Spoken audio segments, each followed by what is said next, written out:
नमस्कार, आप सभी का स्वागत है।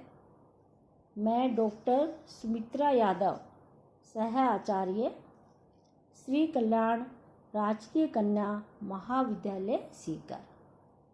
आज हम बच्चों इस वीडियो में कवि सुमित्रा नंदन पंत की कविता मौन निमंत्रण के अगले पद की व्याख्या करेंगे।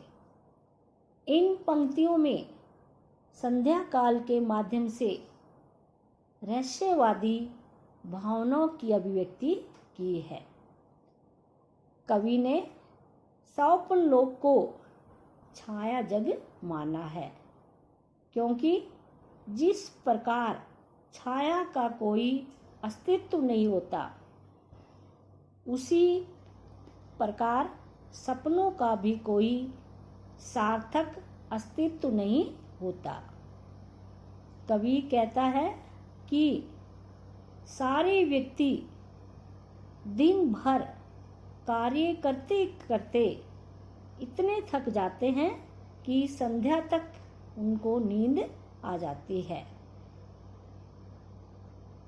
लेकिन नींद में सपने आने से नींद टूट जाती है। सपने भी ऐसे जिसका कोई मतलब नहीं होता। तो व्याख्या करने से पहले हम कठिन शब्दों का अर्थ बताएंगे। तो गुरुतर माने भारी, सुवर्ण माने सुंदर रंग वाला, जुड़ाती शांत करती अर्थात व्याकुल मन को शांति प्रदान करना, अवसान अंत व समाप्ति, शर्मित अपार अत्यधिक थका हुआ, आकुल माने व्याकुल। तो कवि पंत क्या कहते हैं? बिछा कार्यों का गुरुतर भार, दिवस को दे सुवर्ण अवसान, सुनने सैया में शर्मित अपार, जुड़ाती जब में आकुल प्राण, न जाने मुझे स्वप्न में कौन, फिराता छाया जग में मौन।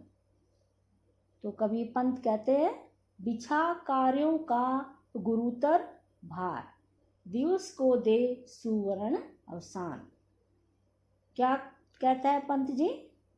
दिन का अंत होते ही अरुणिमा संध्या प्रकट हो जाती है, अर्थात संध्या काल के साथ अस्त होता हुआ सूर्य लालिमा से युक्त हो जाता है।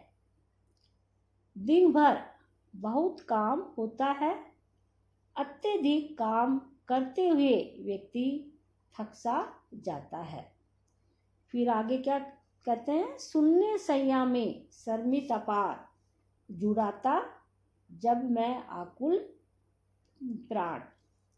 तो ऐसे में कवि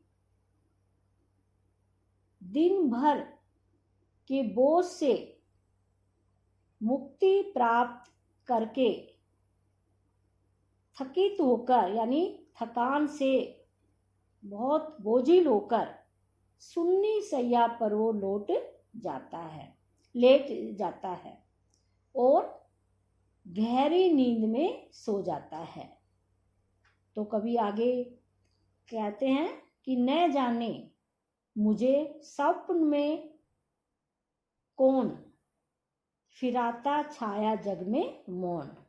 कि जब व्यक्ति गहरी नींद में सो जाता है और जब गहरी नींद में उसे स्वप्न आने लगते हैं, तो कवि कल्पना करता है कि कोई अव्यक्त असीम सत्ता मेरे स्वप्न में आकर मेरे स्वप्न लोक में विचरण करने लगती है।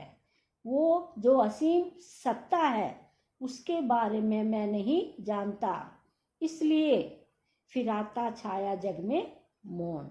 और वो वो मौन रहकर, चुपचाप रहकर छाया जगत यानी इस स्वप्न लोक में मुझे वो फिराती रहती है। भाव यह कि कवि दिन भर की थकान के कारण रात में मीठी नींद में सोना चाहता है, किंतु उसे सुख की नींद नहीं आती और वह सपनों की गलियों में भटकता रहता है। तो कवि पंत ने संध्या काल के समय की मार्मिक अभिव्यक्ति की है। जिस प्रकार छायावाद का कोई वास्तविक अस्तित्व नहीं होता, उसी भांति सपनों का भी कोई सार्थक अस्तित्व या वजूद नहीं होता। इसी कारण कवि ने स्वप्न लोक को छाया जग कहा है। अलंकार में रूपक अलंकार का सार्थक प्रयोग किया है और कवि पंत ने रहस्यवादी शैली का प्रयोग किया है। धन्यवाद।